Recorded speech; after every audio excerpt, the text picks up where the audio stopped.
Okay, can you guys hear me now? All right, there's always going to be a technical difficulty, but we're good. We're back. How are you guys feeling today? First day at SS Fest. Y'all are beating the heat in the AC. Well, I am so excited to be here with the one, the only, the beautiful, the storyteller, Reesa Teesa. Hello. So, how has your Essence Festival morning been going? Okay, so in all truth, my morning it started early for hair and makeup, thank God. But It's late. yeah, thank you. I learned from the last time I was here where I tried to have like a wig in this humidity, and that didn't work so well. So I'm glad I did some braids this year. I learned from my lesson, but it's so good to be back at Essence. It really feels good to be back here. I love it. I love it. Well, today we are going to talk about all about your upcoming book.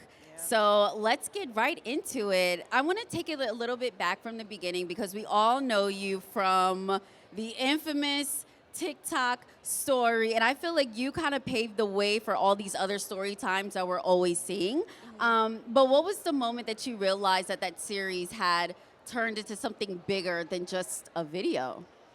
Honestly, the moment I knew it went viral for a crazy amount probably is when you get a phone call from Good Morning America saying, "Can you please come on?" Yeah. And a phone call from Tamron Hall. But I knew for sure that this was something different than what I was expecting when I signed with CAA. Yeah. That was the moment that it was like, okay, we're on a whole different level than just holding the phone up and telling a story. So Exactly. So, what did you have to add or change to make the story work on the page instead of the camera? So the thing I'm gonna tell the audience about the book that I wrote, the book, it is absolutely a mirror that I'm holding up to myself. The story on TikTok was me telling you guys, listen, this is what happened to me with my marriage.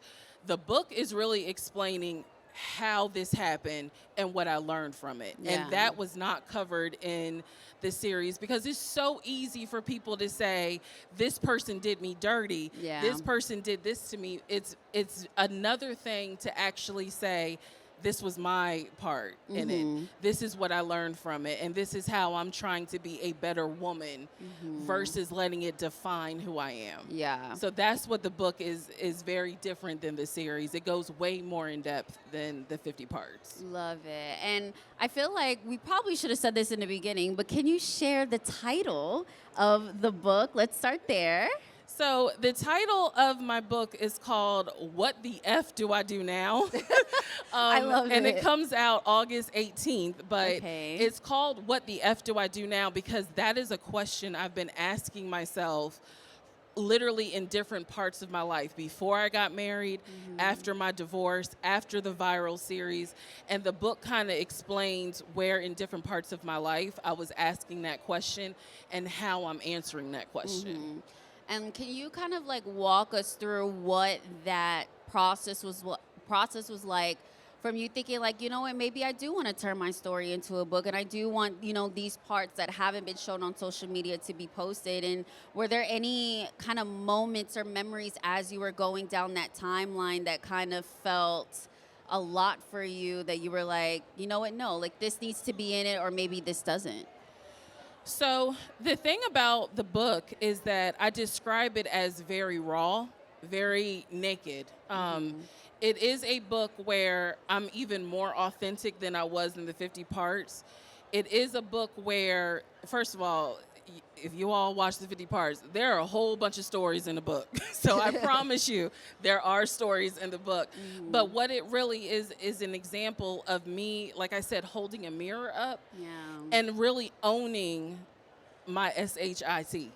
Period. And it's hard to do that. Yeah. But I kind of feel like if people can spend 8 hours with me with a rag on my head, I can go ahead and own the fact that this is the MO I've had in relationships. These are the mistakes I've made.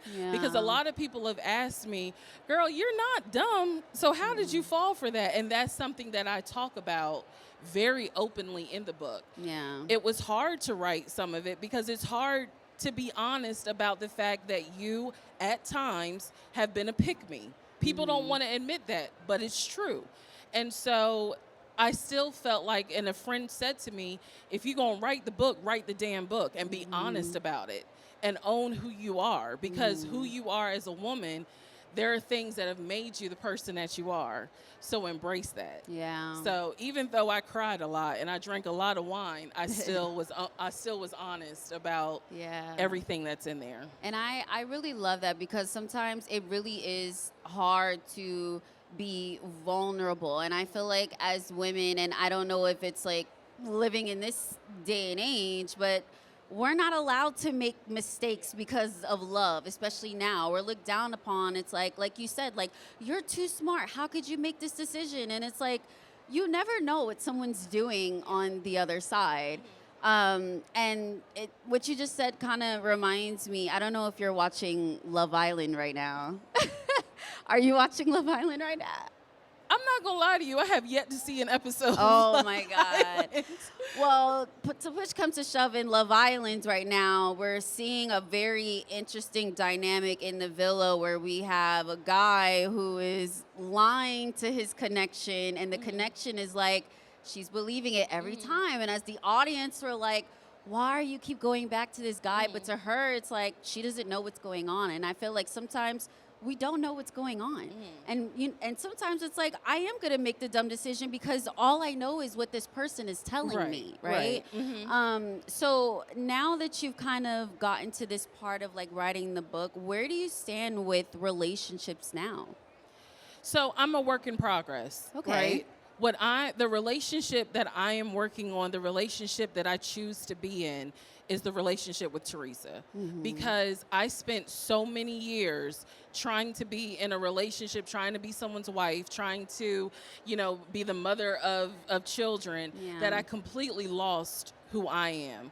So I'm making a conscious effort, solo dates, solo trips, to really embrace my own company, because I do feel like, how am I going to be in a relationship with someone and I myself am not healthy and in a happy, whole place? And I'm not there yet. I believe I will get there, but time is slowly, I'm taking my time. Like, I'm not in a hurry to be out here Can we dating. get some claps for that? Thank you. And I really love it. And I think it's also really beautiful to see your growth in it. Like when you were talking about the story and just seeing like, you were sad and you were confused, and it's like, this just happened to me and I need an outlet to get it out. And like seeing you, I think like it's been 2 years since you said it on the stage, looking beautiful as ever, literally glowing. I mean, this is truly a testimony to you. So, sort of a fun question. What is something people online think about you that the book corrects? Based on my DMs and the comments, there were a lot of people who really thought I was desperate and dumb. And what I want to correct in the book was that it's not so much that I was dumb. I really, truly believed in my heart this was my turn. I really did. I really thought, everything right now on social media, at least on mine, is about how Taylor Swift is getting married. And I'm just using this as an example, and how it's her turn. And there was a time in 2021 where I thought I met this guy and I thought it was my turn. I thought he was as into me as I was, into him. And we were going to make this thing work. And so I just feel like the book is a way for me to just kind of explain, listen, yes, this happened to me. But there's so much more to me than the 8 hours a 50-part series of how you were introduced to me. And these are the lessons I learned, because I really don't want any woman or man to ever have to go through that and feel like because they went through it, they should never talk about it. And they should always be ashamed of it. No. Like the days of being ashamed because you were in a relationship that went bad, I feel like it's time to open the lid and just and share your story. Wow. I really love that, because for me, I'm 29. I turned 30 on Sunday, so I'm about to be an auntie. Oh, you were not an auntie at 30. It's But a, happy it's a early little joke birthday. with us and Staff Chow. And, I unfortunately am just one of those women that, like, I date somebody, I think it's going somewhere, and then the ball always, always, always drops. And it got to a point where I started to, like, doubt myself. I'm like, okay, am I not pretty enough? Am I not like feminine enough? Am I not this or am I not that? That's when the comparisons start coming. And so I think it's really nice when you just fully just invest in yourself. And it's like getting yourself to a place where it's like, no, like I am worthy and I am beautiful and I'm worthy of love, I'm worthy of a relationship, and I'm worthy of all these things because I deserve it. And I think through your journey, it's really going to help women like myself recognize and see that. So I really love that. Kind of going back, I think I asked this a little bit earlier, but we might have, pivoted. What was the hardest part of your story to put into words, even after telling it to so many people? So the hardest part about writing this book was there were certain things that I needed to address, that I needed to open up about. Number one was suffering a miscarriage. Yeah. In this series, I talked about it very briefly. In the book, I kind of went more in depth. That is very difficult, and I know that there's a lot of women Yeah. who have experienced that. I recently made a video where I talked about being childless by circumstances versus being childless by choice. Yeah. And how we celebrate women who were like, listen, I don't want no kids, never did, and I celebrate that for them. But there is a group of women where we kind of thought life was going to be different. Yeah. We thought we were going to have 3 to 4 kids or maybe even just 1 or 2, and it just didn't work out that way. Putting that in the book and being open about this is how I felt, where I felt like a failure as a woman. I felt like, oh my God, my body let me down. Opening up about when it comes to becoming a mom was very difficult. Opening up about a relationship I had where I was so just in love, and I talk about previous relationships and admitting I ignored things I shouldn't have ignored, all because I was in a place of desperation. And one of the things that I say in the book is that desperation has many different faces. Yeah. Desperation is not always loud, pick me, pick me. Sometimes it really is quiet. It is I know he's lying, but I'm not going to say anything because I need him to help me with these kids or with these bills or whatever. And so desperation, it looks different for different situations. And so, again, just being honest about the mistakes that I made, the pitfalls that I made, and owning it. I think that's the part it's hard to own your stuff when you're in a society that makes you feel like, as a plus-size Black woman, you lucky if somebody wants you. And I refuse to believe that. Period. Like, I refuse. Period. Because we the shit. I don't know if y'all knew that. Period. I'm just saying. So. I love it. So I have an interesting question. So throughout our conversations, I noticed that you've been using the term pick me, but I don't feel like you were a pick me. Why do you feel like you might have been a pick me? Because my entire attitude was, I want a ring. I'm gonna do everything I can to get a ring. I want my last name changed.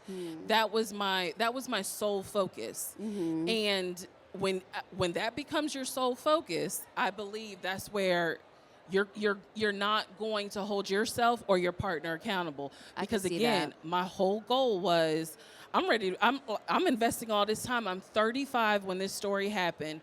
I felt like my biological clock was going off. And I felt like I gotta hurry up. Yeah. I felt like God was taking too long, so I'm gonna help him out, and I'm gonna just meet somebody myself because he's taking too long. Like, I felt as if my phone call to heaven was on hold, and it'll be answered in the order it was received. And so, because of that attitude, that mentality, I let a lot of stuff slide, all because I wanted paperwork. I wanted a last name change. I wanted a ring. And that's the reason why I say I was absolutely acting like a pick-me. Okay. I can okay. I can sort of see it. I still don't think you were a pick me, because I feel like when we have a discussion of like a pick me or what a pick me is. Like a pick me to me is women who degrade themselves for a man. Whereas with you, I don't feel like you were degrading yourself for that man. I feel like that you really thought that, no, like I'm in love and he's here for me. So like, I don't know. I still wouldn't say that you're a pick me. See, I feel like yeah. so I think everyone has different definitions of a pick me. Okay. I feel like a pick me is when you're doing everything you can to get or keep a man. Touche. And I'm not talking about you're working on your marriage. I'm not talking about that. I'm saying you're doing everything you can to be everything perfect for this man versus being everything perfect for you. Fair. That's what I mean by Fair. a pick me. I could totally understand that. Winding down a little bit, what do you want someone going through their own version of this story to take away from your book?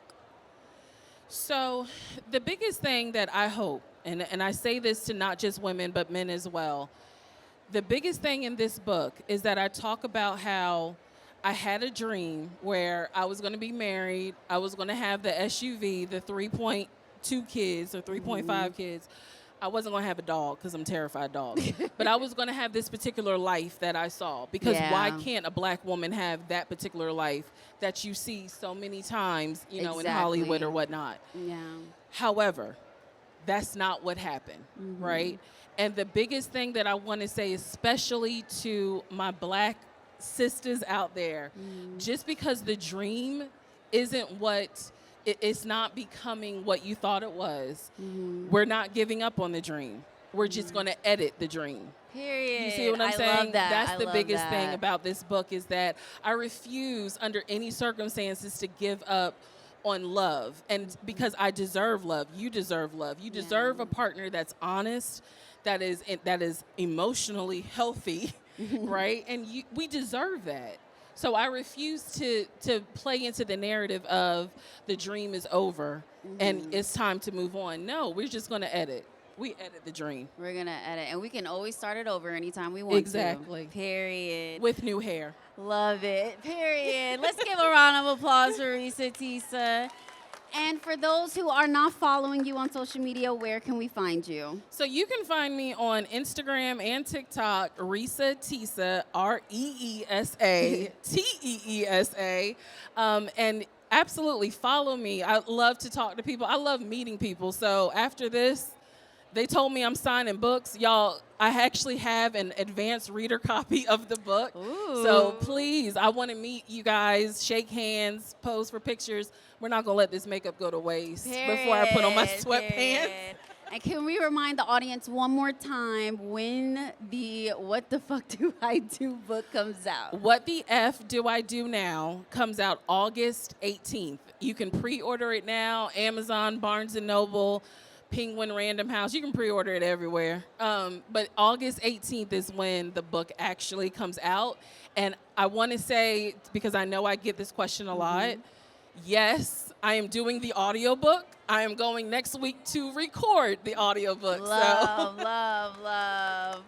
All right. Well, Miss Reesa, it has been a joy and a pleasure talking to you here at the author stage. Thank you. So, yeah, so make sure you guys catch her afterwards. Thank you. Thank you, guys.